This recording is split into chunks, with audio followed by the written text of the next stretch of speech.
my job here today is to hire an assistant for you. Would anybody like an assistant? Right? And they're like, yes. I'm like, great. Now, what if we could create the perfect job description of who you want to hire? Let's do this together. Okay. So I don't even tell them that it's AI yet. Right. I said, let's make the perfect job description. And then I'm like, hey, guys, I want you to think about you creating your own human. Right. That's what that AI persona thing comes into play. Today, I'm very excited to be joined by Jeff J. Hunter. If you don't know who Jeff is, he's an AI consultant who helps online business owners leverage AI to grow with less effort. He founded VA Staffer and is author of the AI Consulting Blueprint. Jeff, welcome back to the show. How are you doing today? Great to be here. Super excited to have you here. Jeff and I are going to explore how to get your staff on board with utilizing AI in their work. And Jeff, I know that you've got a bunch of different businesses and you've got a pretty big staff. And I think you're a great guest today to kind of dig in on this. My first real question is like, why should businesses utilize AI to optimize their teams? Because when we think about what it means to optimize, our teams with AI, it could mean lots of things. So let's explore this a little bit. Well, let's take a step back to the big bad wolf, which is, most businesses have still not figured out a way to actually get AI to be useful in their business. Right. So they're messing around with it. They might have somebody who's like, check out this, email I wrote in ChatGPT, but they haven't really seen a huge amount of like actionable success using AI. So the first low-hanging fruit is like, should we implement AI and what things should we actually implement with AI? One of the biggest things that you can do right now is just, like you said, optimize, which is how can we just get better results out of our existing team, because everyone's worried that AI is going to replace them. So if you can, and this is probably a theme we'll talk about throughout this session, but if you can just position AI as the helper, then you're going to get a lot more productivity. For me, the clients I consult, we're seeing about 20 to 40% increase in productivity within the first 30 days of just getting AI to help your existing team members do more stuff. Yeah. And when we think about this, there's so many angles to why you might want to consider something like this, especially for the business owners that are out there. Number one, you could start with a small team and accomplish what used to take a big team to accomplish, right? Number two, you could potentially, instead of going out and hiring more people, you could probably demand more from your existing staff. Have you found any of these things to be true? Yeah. And here's the thing. This is a very, very interesting shift. Right before and even during COVID, we found this really, this shift that moved into that remote work environment where people were basically in some states, like here in California, right? We were like mandated to stay home and not work, Right. or we had to figure out how to work from home. So businesses were kind of forced to move to a cloud-based infrastructure. So, you saw the rise in Amazon and cloud, even Amazon delivery services, everything went crazy during COVID. And it gave interesting power to the worker that hasn't really been seen, because basically the government was mandating these businesses not to allow you to go into work. Right. Right. So, but it actually now with AI is a double-edged sword, because most jobs that you can do remotely, AI can do. Right. Right. So now we have this interesting dynamic where the power is now shifting back, and the pendulum is swinging back to the employer, because the employer's saying, hey, employee, I can get AI to do your job. And it's removing a lot of that bargaining power that employees have. And as a business owner, we have to be a little cognizant. We have to be, sympathetic, show a little empathy, and figure out like, how can we utilize our team, not replace them, get them to do more. Although there are definitely some hard conversations where there's literally people's jobs that, like, for example, I used OpenAI's new operator to go and find all my podcast appearances and radio appearances that I've done already this year. And I asked it to go out and find them and put them into a spreadsheet, and it did. That's something that I would have had one of my virtual assistants do, right? Yeah, and it only costs you $200 a month, and you could continue to use it, right?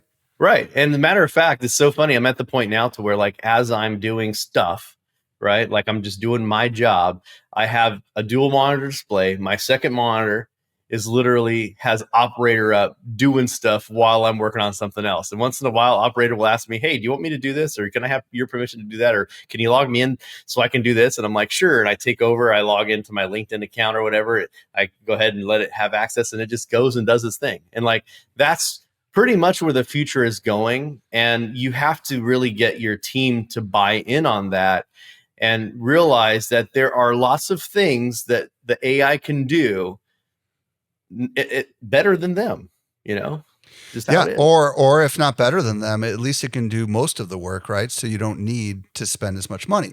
Now, marketers and folks that are listening that are not entrepreneurs or business owners might be a little freaked out about this, but let us explore this entire discussion. So let's agree that when we talk about optimizing our teams with AI, we might mean A, getting more productivity from our existing team, B, getting our team to do maybe the kinds of work they haven't been able to do before, right? Deeper work, right? Because the AI is supplementing their kind of work. Or even C, allowing us to do things that we've always wanted to do that we've never been able to do because we haven't had the staff to do it. These are all kind of what I'm going to call labels under which AI optimization could come in. And I'm sure there's a million more. So let's just kind of play with this discussion, assuming that's what we mean by AI optimization of our teams. Now, my first question is, let's say that everyone who's listening is very interested in doing this. And some of you that are solo operators, this is going to be very valuable for you too. Yeah. So pay attention, right? But where do we start if we want to optimize with AI? Well, I think taking a step back, what you said is very valuable and important. And I want to just recognize it, because it doesn't matter if you're on the spectrum of, hey, you own a business, you have multiple employees, maybe you're a solopreneur, an entrepreneur, or a social media manager, right? And you're looking at it like, okay, this, probably isn't that important to me because I don't really have to worry about my team members and what they're doing because it's just me. Well, the cool part is it actually empowers you. You have a really massive advantage because the things that I used to have to hire people to do, now AI is doing and doing really well. So this really empowers you. Again, you're the employer of these AI personas is what I call them. Okay. Okay, there you go. Right. So now you there's that different spin on it. So there's optimizing your existing team if you have people, and then if you are a solopreneur, entrepreneur that's just building, or maybe you have a job and you're trying to do a side hustle, like now's the easiest time ever to start a side hustle because AI can do all the work. Right. Love it. Love it. Okay. So Now, where do we start? now let me get on to what I know you really wanted to ask, which is, okay, where the heck do we start? Yeah. Right. So if you have a business, and I'm going to do it from two perspectives. All right. The first perspective, if you are a solopreneur, an entrepreneur, the first thing you look at is, okay, what are some things I can have AI do in my business that will move the needle? All right. I always look at increase in marketing and sales. Why? Because you're driven and it's easier to do stuff when you can see that payday, right? Mm-hmm. You're like, okay, this is working. I want to do more of this because it's increasing my sales, it's increasing my leads, it's increasing people signing up to my newsletter, or even creating a newsletter you never had to get signups, right? There's so many things with AI. Now, if you own a business and you have team members, the first thing you have to do is figure out who's on point. Who is that person who you can ID on your team? And that is the implementer. And here's the funny part. It doesn't have to be your tech guy. It doesn't have to be a guru. It has to be someone who just shows interest and understands a little bit of operations. I love it. And that could be somebody who, somebody who has a few extra hours in the day that wants to go down a rabbit hole, right? And kind of learn AI. Is that correct? Is that kind of what I'm hearing you say? Right, exactly. Like, who on your team can actually say, I got this? Like, and what you want to do is you want to identify, especially if you have multiple teams, you want to say, what are some different teams? What are different ways that people on those teams could use it? So for example, if you have a large company, you're like, we have a sales team. Okay, what can the sales team do to use AI? Maybe it's inbound chatbots, right? Okay. Yeah. Maybe it's appointment setting. Maybe it's using SMS AI to send text messages and get people going. If it's a marketing team, maybe it's to create landing pages and sales pages and funnels and stuff like that. Email marketing, right? Like there's just so many different things that AI can do. You just have to pick one thing. And like I said, I start with like, what is the money making stuff? Like the copywriting is very simple and very easy to do. And by the way, you and I did a very advanced training on how to get AI copywriting. So we'll make sure to link that previous conversation before. But there's so many different ways to get AI to do stuff. But the easiest way to get people to buy in is just have it make you money. Yeah. And for the folks that want to know how to find the session that I did with Jeff, I'm actually looking it up right now. And it was episode 22. And episode 22 can be found at socialmediaexaminer.com/A22. Okay. So just double checking that. And it is, A22. Okay. A22. All right, Jeff. So resistance. There's going to be resistance. We need to talk about this, right? Because there are people inside the company, when you start talking about like, we're going to somehow use AI to make our team, our entire company more, efficient, you're going to face resistance. So share with me a little bit about any experiences that you've had overcoming resistance and kind of how people can move forward with this. So ironically, I like to start with the resistors in the company. And your resistors are going to be like an anchor holding you back from your initiatives. So I like to find out who are my biggest resistors first, and then I win them over. And here's how you win them over. If you're a leader and you have those, negative Nancy's on your team, the way you overcome it is by addressing what they think the problem is, right? Just say, hey, what is your biggest concern about leveraging AI in your job? And by the way, for me, it's always my writers. It's always my copywriters, because I think that they're obviously the most scared as well. Right. So they're like, well, it can't write as good as me. Right. Or sometimes they're honest and they're like, hey, look, I'm afraid this thing's going to take over my job. So what I do is I position it. And this is, if there's one thing you guys get out of the training here, it's that you want to position the AI as that assistant that helps them achieve their job better. Everyone, I don't care what their job is, has stuff that they don't like to do that AI can do. Okay. For example, sales teams, they absolutely hate doing lead generation. There's not a single person who's on a sales team that I know who wakes up in the morning and is like, ooh, I can't wait to go on LinkedIn and scrape leads. Right. Like you can have AI do that.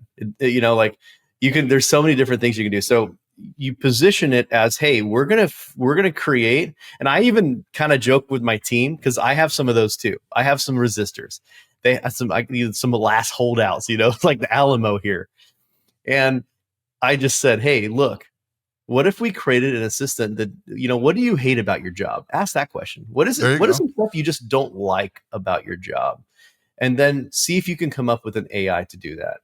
And that is going to show them and make it non-threatening. Don't call it like, job replacement bot, call it like the sales enablement assistant or something like that. Right. And it's like, its job is to help, maybe it's to help you make proposals. If you're on a sales team, a lot of people don't like making proposals. So think about different things like that you can implement, these little bots. We call them AI personas. Basically, they're like little AI employees that they are now the manager of. That's the key. So how did you go about persuading your copywriters? Why don't you share a little bit about that story? Well, I'm going to preface this by saying that I wasn't 100% successful. All right. Okay. Copywriters, there's a lot of ego in copywriting.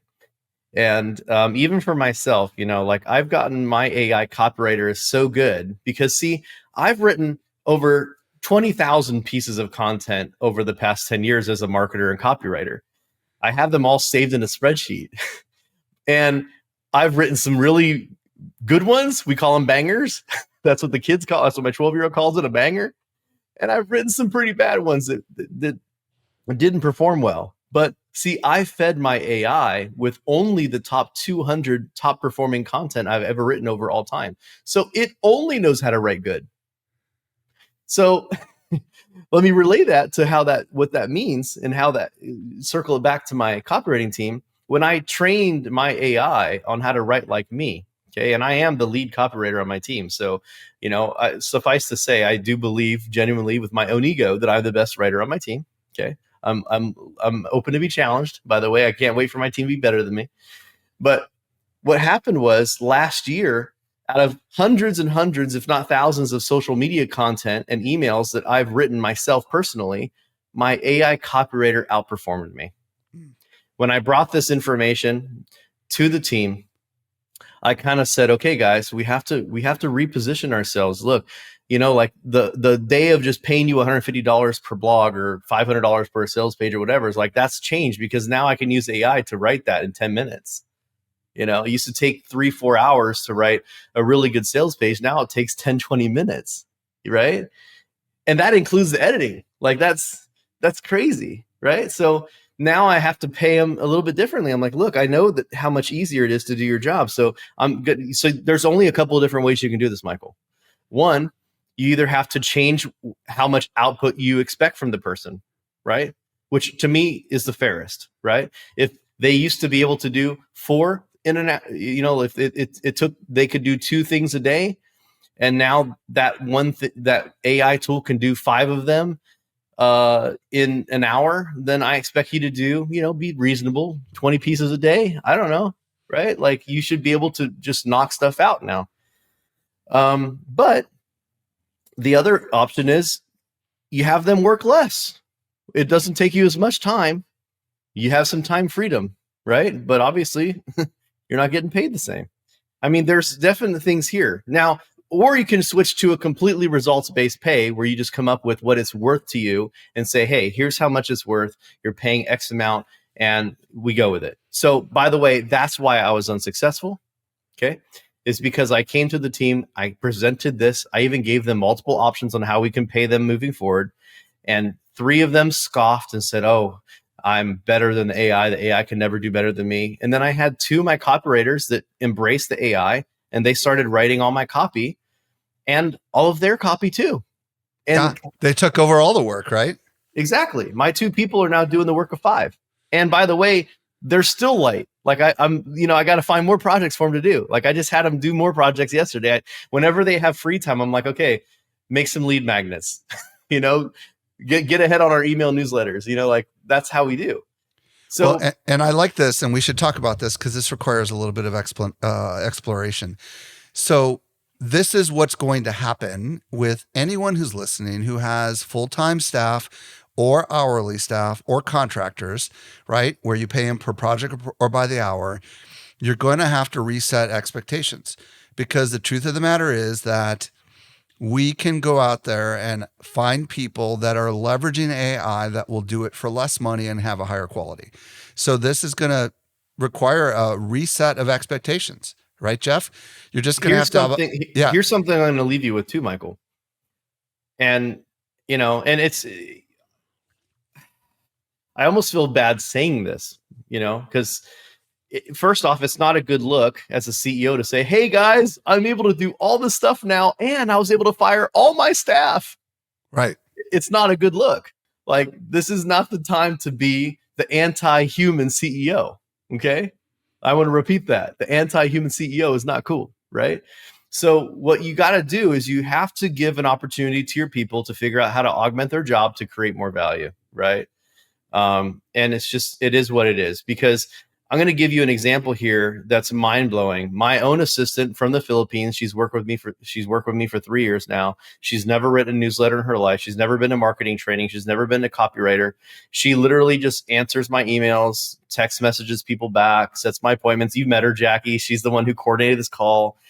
Well, I created a newsletter AI persona, and it literally writes like me. It writes really good. It understands my company. It understands my target audience. We went through all of this on that previous training he was telling you about. And she was able to write 77 newsletters without ever writing in her life like marketing copy, she was able to replace 77 of the job that I used to personally write those emails. Like if you have an email writer or copywriter on your team, like I was doing that personally, but I created my own clone, and all I said was, "Hey, here, let's come up with some topics for the newsletter." And then she just says, write a newsletter on this topic. And then she would send it to me and say, "Boss, does this look good? I might make a few changes." And I said, "Good." She goes online, she posts it on my WordPress and whatever else not. It's done. Yeah. I would have never had that before AI, And right? she's doing more work than she used to do, right? Because that's work that you used to do, and now she has margin to do it. A couple thoughts on this. Number one, I have in my company expected everyone in the company to use AI to improve their work. And I know that if they're legitimately doing it, that they should have margin left for bigger tasks. So what I'm doing inside of my business is I'm giving more expectations to the leaders of the various divisions of my company. I'm expecting a lot more from them. And I think it's reasonable to expect more from people when they are using AI because, as you said, Jeff, the kind of work that is a slog that we don't like doing can now be done really, really quickly, which I believe opens up more deep work, right? And that's when we can use AI to do to in a different kind of role, not necessarily an output role, but more of a brain kind of sparring partner role, right? Where you can start thinking about strategy and stuff like that. That's right. That's right. And here's the thing too, right? When it comes to augmenting your team, really getting them to dive deep and using AI, like for example, that example that I just gave about my own assistant, like now she's more valuable to me, and she's doing ROI activities because that newsletter makes me money. So now I can justify I just gave her a nice raise, like almost a 20% raise, not even 2 days ago. So like that's the type of thing that you can start doing and I think this is why this excites me. I'm able to do a lot more with a lot less. Mm-hmm. And I'm able to just make my own team more valuable. And it's given me an opportunity to just see people that want to shine, like I'm giving them an opportunity. And this is a very new opportunity, like AI mainstream being useful with, these large language models, and especially these multimodals that can do videos and graphics and stuff. Like now I'm implementing a new strategy with my own creative team that does my videos and graphics and stuff. I'm giving them incentives to use AI. I'm doing contests and stuff. Like you can do contests on your team. Like I just got done having a contest with one of my groups, and I said, "Hey, whoever can come up with the best use case for OpenAI's operator gets $100 bonus." Done, right? So I'm trying to figure out how can we get ways of implementation on the stuff that make people feel more valuable, and not that they're just being replaced by it. And I know that even sounds ChatGPT-esque what I just said. Yeah. But Well, I mean, I'm going to move on to the next question in just a second here, but I think what I'm hearing you say is this, and this is how I would position to anybody who's listening to this. Hey, I would call, once you get one person in the company, as you mentioned earlier, who is your point person, who's the most skeptical person, and you begin to open their eyes to the possibilities of AI, and then they become a champion for your AI efforts, then you probably need to call a company-wide meeting, and or a team-wide meeting if you lead a team, and you need to say, "Hey, everybody, here's the deal. AI is here, and we're expecting everyone to use it for the following reasons. Number one, it's going to make you a lot more efficient. Number two, it's going to allow you to get things done much faster without having to wait for someone else inside the company, and you can give examples. And number three, everyone is expected to use it. And if you don't use it, you're going to fall behind, right? And if you fall behind, that's going to be a problem. But if you embrace it, that's going to be a great opportunity because with the margin that you will have of time, there's going to be new opportunities. And I'm going to be able to delegate out these new opportunities to those of you who make the time to make it happen. You will become more valuable. You will secure your job here, and you will make it so I don't have to go out and hire more people, right? And if you position it that way, and I think you're really careful and kind about it, then all of a sudden you can do magical things. Now, the other side of the equation, which you've already mentioned, is having AI assistants. We're going to talk about this in just a second, but here's how to position this. Hey, everybody, we're going to teach each of you how to have your own assistant. You all want assistants. I can't afford to hire assistants for you all, but guess what? You're all going to have an AI assistant. I feel like this is the ultimate use case, Jeff. It You is. could start here. Imagine all of you had a personal assistant. How much happy would you be? Raise your hand. Well, guess what? I'm going to hire an assistant for all of you. You position it that way, and they're going to be excited, right? So let's talk a little bit about how that might work, because that's what I'm really excited about. Yeah. And what's really interesting here is like that is when I'm working with CEOs that have large teams or even medium-sized teams, even small teams, they always say the same thing, like how do I get my team to buy in? How do I, sometimes it's those harder conversations like how do I tell this person that basically, AI can do their job and what how do I retool them to be more useful for the company, right? Um, and when I approach it as, hey, look, let's see how we can create an assistant for your team. Now, you don't have to have an in-person company. You can do this 100% virtual, but I do exactly what you just said. I put together these AI workshops where the very first thing, and by the way, when people hire me, a lot of times I come in and I'm viewed as the bad guy. I'm the outlaw. I'm this evil villain who's going to come in and, like just destroy the company, some evil AI, whatever. And when I come in and I'm like, I try to be very fun and playful. I'm like, hey, who here's used AI? Okay, cool. What do you use it for? First, let's warm it up. Let's see what they do it for, right? And I'm like, now, my job here today is to hire an assistant for you. Would anybody like an assistant? Right? And they're like, yes. I'm like, great. Now, what if we could create the perfect job description of who you want to hire? Let's do this together. Okay. So I don't even tell them that it's AI yet. Right. I said, let's make the perfect job description. And then I'm like, hey, guys, I want you to think about you creating your own human, right? That's what that AI persona thing comes into play. And I said, what kind of personality would it have? Like how would it do the job? Like what are some things it needs to know? What are some specializations that it's in? We go into it and basically we look at the end goal in mind. We always try to say, okay, what if you were going to hire a person to do something for you? What would it be? What would that person do for you? Okay, then we work backwards. And that's where, me being a project manager in a past life helps, because it's always about working with the end goal and then going backwards, figuring out how we can get that done. Right. So basically what they don't know is that they're creating their very first AI persona. They're literally creating a job description for the AI assistant that we're going to make. And I just break it to them. I say, okay, guys, now, wouldn't it be cool if we could magically go poof and that person that you want to hire is actually here? They're like, yes. I'm like, okay, everybody open up your laptops and go to ChatGPT. Yeah. And by the way, wouldn't it be awesome if they were available 24 hours a day, 7 days a week? They never slept. They were always friendly and always happy. Wouldn't that be amazing, right? You could also say that too, couldn't you? They never complain. They never roll your eyes when you ask them for a revision. Yeah. Yeah. Oh, and they only cost like, they're free. They're free. Yeah. Because guess what? And The company is happy to pay for them, So, okay. So how do we craft, let's talk about this AI persona method. So far, here's what we've talked about. You said, okay, what's the end goal that you want to achieve, right? And again, if you position this to your team, every one of them can have one of these things, right? What is it that they want? It's going to be different for everyone, right? But so once they've identified what it is that they want, that task that they want this AI to do, what's next?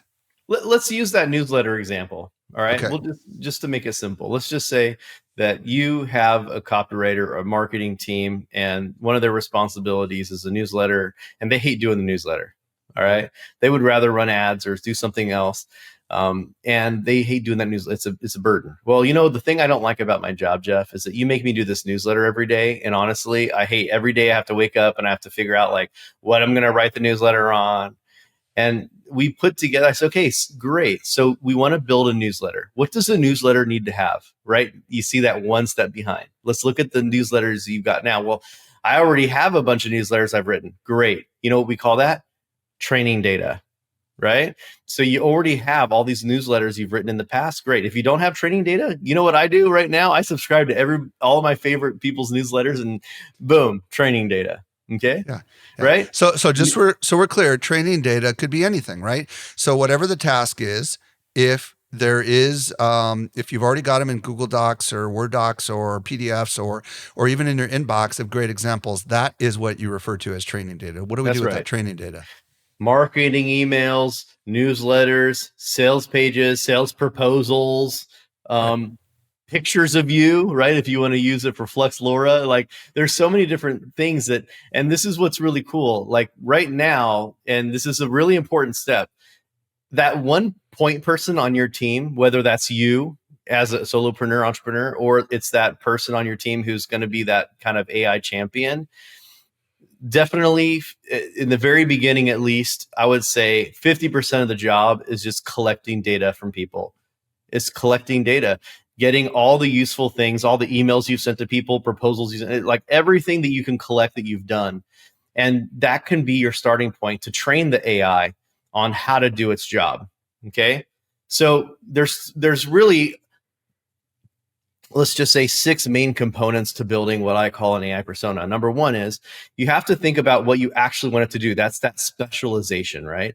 So you have to have a role. That's number one. Number two is specialization. Okay. So this is really important. You have to make sure that you know what it's going to do and who it is. All right. And then you have to come up with, do you actually have, right, some special roles, specialization, and then you start going into what's its personality type, right? Just like I said before, like, is it a friendly bot? Is it sarcastic like me? Like what does it have to do? And this is where people get it wrong, by the way. A lot of people think it's about what they want, but it should be about what your target audience wants. Your personality type that the audience can relate to, right? Why is that personality type important? Just help people understand that, because personality type, when you're interacting with a bot, it depends on what the role is, right? But Right. I would imagine you want a personality that jives with you if it's just there to be like a sparring partner or a strategist, right? But if it's there to create output, do you mean the personality of the output that it creates for you, or do you mean the personality of the actual bot itself? That's what I'm curious about. A little bit of both. So, for example, let's just say that let's go back to that newsletter. If you're writing an AI persona that does newsletters, you'd want that AI persona to be educational, value driven, but a little persuasive, because everyone knows the purpose of the newsletter is to get them to sign up for whatever it is, right? Right. So little things like that. And what I do is when I work with someone, I give them a whole list. Hey, here's all your different personality types, because most people are like, I don't know. Mm-hmm. So I just say, here's the cheat guide, right? So start coming up with what that looks like, and then here's the thing, right? So we've got your role, we have your specialization, we have the personality type. Now we want to start feeding it information about your target audience, right? What are the desires of your target audience? What do they want? What are the pain points of your audience? And then you feed it the very last thing, which is what you actually do as a company, right? So for example, if I have a newsletter, an AI newsletter, and let's just say I'm selling AI consulting. So the newsletter is going to give everybody tips and tricks and things like that. But it also needs to know that they can pop on a call with me if they want me to help implement. So it understands that. So that AI persona, after it's done giving all sorts of value and all sorts of cool stuff, at the very end, it's like, hey, you want some help implementing this in your company? Contact me, right?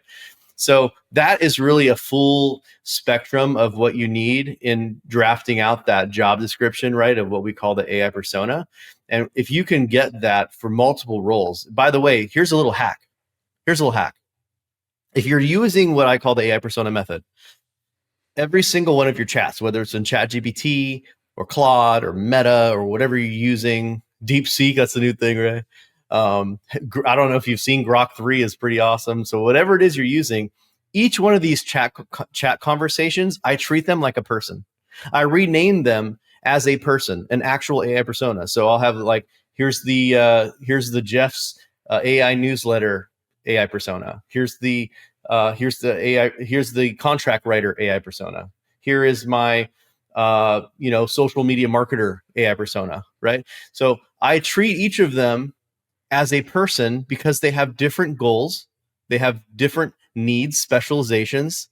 They understand the audience different, and that endpoint, the goal is different. One is made to create emails, one that's made to make social media posts, and I never mix them. I would never go to my email one that's been trained on all my emails and ask it to write a social media post for me. Okay. So that is the real key little secret here, is you treat these AI personas, these chats, as people. Okay, I have a question for you. This is unusual, but I think it'll resonate with people. Let's say that I send out a weekly update to my staff of all the things the company has been working on. And I do this actually right now, and it's kind of a pain in the butt. And currently, my assistant is just putting things inside of an Asana task, and then I have to come and I have to organize it and write it in a cool way. So let's say I wanted to train an assistant, an AI assistant, to help me generate these emails every week, help me go through each of these things. The role obviously would be your role is you are a world class company status update person, something along those lines, right? Who specializes in sending weekly emails to staff that encourages them about the progress we're making. Is that an example of a role and I specialization? would, because I'm a project manager in a past life, we used to call those project coordinators. So Okay. Okay. I would say project coordinator, Okay. absolutely. And then what you would do though, okay, you'd want to give it some dynamics about your company and your team. So Okay. you are a world-class project coordinator. You specialize in making team members motivated, excited, and make progress. Something like Okay. that. That's a All good right. specialization. Yeah, Okay. keep going. Let's say the Okay. personality is you got to You're, model Michael Stelzner's personality, right? So, and I'm gonna have to write up what that is, right? you have strong leadership development skills, right? You Okay. have you're very encouraging, you're empowering, right? And I would Okay. even use maybe in this one some negative stuff. I would say you are not critical, but you are encouraging. I would say something like that because sometimes leaders they are critical. And I can tell you as a former project manager, the Yeah. best way to get people to do something is to show them how they win by doing something for you. Okay? Love it. Okay, keep going. The So target audience is my employees, right? And they want right. to So be so motivated, right? right. So you're exactly. So you're in this case, your target audience is your actual team. And then I would probably give it a little information about you Mm-hmm. because believe it or not, you are the client in this scenario. It works for you. I'd say you work for Michael Stelzner, and he is the CEO of Social Media Examiner and whatever else not. And his team members are boom, here's the role. Boom, here's the role. Boom, here's the role. And then after that, you would say your goal, right? Your goal is to help people achieve the things, and then you take that to-do list or whatever that they're supposed to do, and you put it in there. Okay. Okay. And then that's where the conversation would start. That would just be one prompt. Okay. That would be and then what you could do is you could say, and here's where people go wrong. People start asking it to do stuff. That's very biased. It's very biased to tell it what to do. What you want to do is say, based on the information I provided you, how could you help me? Okay. All right. Well, and let's say I wanted specifically to just, I love where we're going with this because now I'm not just thinking about a task, I'm thinking about a role. I think this is the important distinction, right? Because I was just thinking about sending a weekly update to my staff. But now this is a role that I would actually hypothetically hire for. And does this mean that I could feed it a spreadsheet or a bunch of text at this point now, and I could say write up a really encouraging weekly update? Is that where we would go with something like this? Let's go even sexier than that. You ready to go deep and Yeah, let's sexy? do it. Yeah, let's do it. I'm going to blow your mind here. So imagine this. It has a role. You're doing your weekly call or your daily call on Zoom. By the way, before we get there, let me give you some operational goodies because this is what I do as a project manager. I can tell you if there's one thing I know how to do, I'm not the smartest guy, but I am very good at getting results from people. I can get people to do things that they didn't think they could do. What I would do is so for me personally on my team, and I recommend you guys do the same. Every Monday we have a call at 9 o'clock in the morning. It's an all hands call for my leadership team, and on that call I say, what is one thing? Whatever if it's AI. So for right now, it's AI for my team. What is Right. one thing you're going to do this week? You're going to execute this week using AI in your role. I like that. That way, you're guaranteed at least 52 things a year, right? Yeah, It I has to love be that. something that's actually doable within a week time frame amongst the other things they have to do because everybody's got a job, right? So guess what happens? I'm on that Zoom call. It's getting transcribed. You send the transcription over to your newly created AI persona that's designed, the project coordinator, and you say, here is the transcript of this call. What are people going to be doing? And what are some steps that you can help to make them achieve their goal for Friday? And I can make that available to them potentially. Is that what you're saying also? You absolutely could. Or you can say, hey, look, I want you to draft an email coming from my desk to everybody with what they said they're going to do, what they own, and what's due by Friday. Or I could put that in a Asana task too. Exactly. And then on Friday, guess what you do? You have a call up and you do a check-in, and then you can tell your project coordinator, hey, today is Friday. I'm having a call with my team. Or even better, it's Wednesday. Hey, today's Wednesday. I want to make sure the status of my people are getting their project done. Can you send me, can you write me an email to make sure that they're on track? Boom, send that out on Wednesday. It'll say, hey guys, just checking in on this. If you guys have any questions, like it'll put it together. And then on Friday, you can actually ask it, okay, cool. Now how should I address this on the call today? Because today's the due date. How should I do that? How do you even lead that call as a leader? How do you even get that, without sounding like a tool, right? Like, okay, how did everybody do on their things on Friday, right? And then that call's recorded. You send the transcript on Friday and say, what do we do here? What do we do now? I love it. Okay. Let's talk about also how you're using AI assistants to help you with the hiring side of things, because I think that's another great example that we were prepping for. Yeah. So at this point, AI aptitude is highly, highly ranked on my list of things. Like we have three core principles, our core values at my companies. Number one is adaptability. How good are you at figuring stuff out? Right. Number two is work ethic. It's non-compromisable. Do you show up? Do you put in the work? Number three is, do you actually care? We call it give a damn, right? Do you actually care? Because if nobody cares, the others don't matter. Under the adaptability is where I would rank AI, because their AI aptitude, their ability to figure things out with AI is really important. Remember when the old phrase was Google it, right? Yeah, for sure. That's completely replaced. Can you get AI to do something for you? Like now it's more than just finding information. Now it's like, can we actually get AI to do stuff?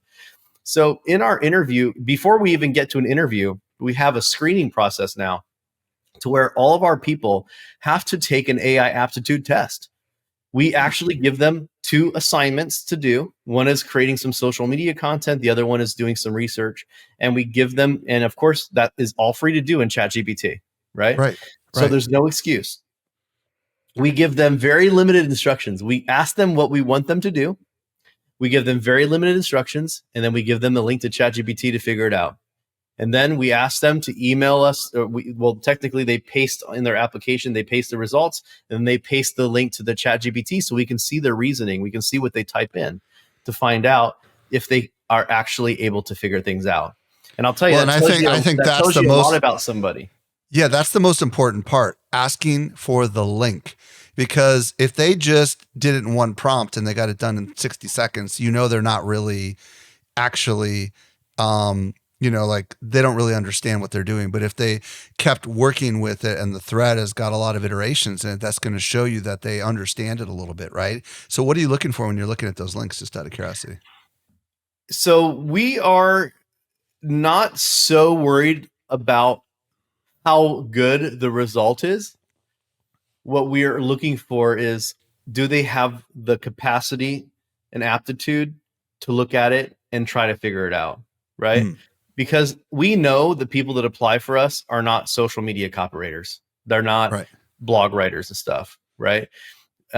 Our whole model now at VA Staffer, that's the company, by the way, it's a virtual assistant company, but we're moving away from virtual assistants, right? Now we're moving into AI virtual assistants. So everyone AI Staffer. Yeah. It's ironically, it's still VA Staffer, right? It's just instead of a human VA, it's AI. But here's the thing.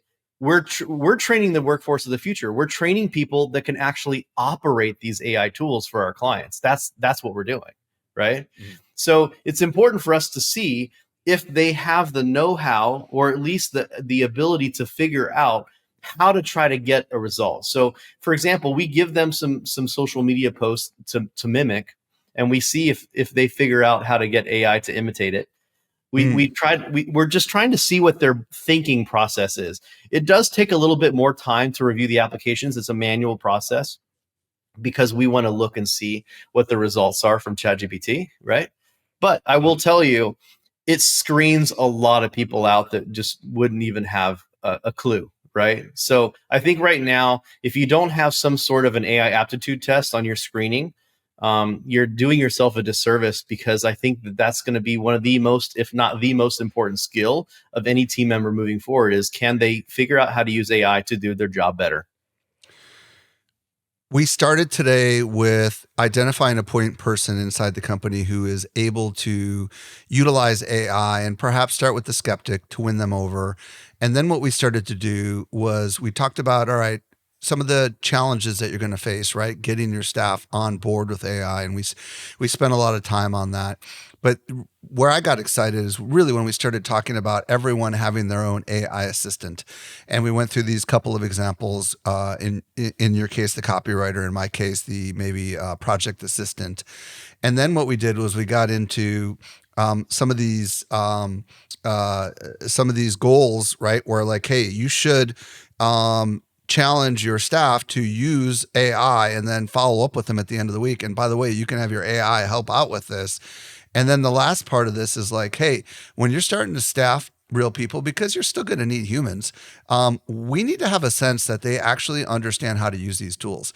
And I love the idea of, hey, here is a high performing social post, and we want you to go to ChatGPT and we want you to create something that's comparable to this. Is that essentially what the instruction set that you're Yeah, giving them? we specifically say, hey, we want you to write content about whatever topic it is, and here's some sample content from somewhere else that's not on the same topic, right? Ah, So we and you want to see whether they're smart enough to paste it in there and train the thing to model it. That's really what you're looking for, right? now you got it. Yeah. Jeff, Jay, Hunter, we have just scratched the surface of what's in that brain of yours. If people want to connect with you, what's your preferred social? And if they want to learn more about your business, where do you want to send them? You bet. Just my website is jeffjhunter.com. We actually are launching a brand new newsletter called the tip.ai. I'm really excited about it. We have the world's largest AI community. It's just called AI, artificial intelligence. We have 3.4 million people. So if you go on Facebook and you type in AI and you see the group that's got 3.4 million people, that's us.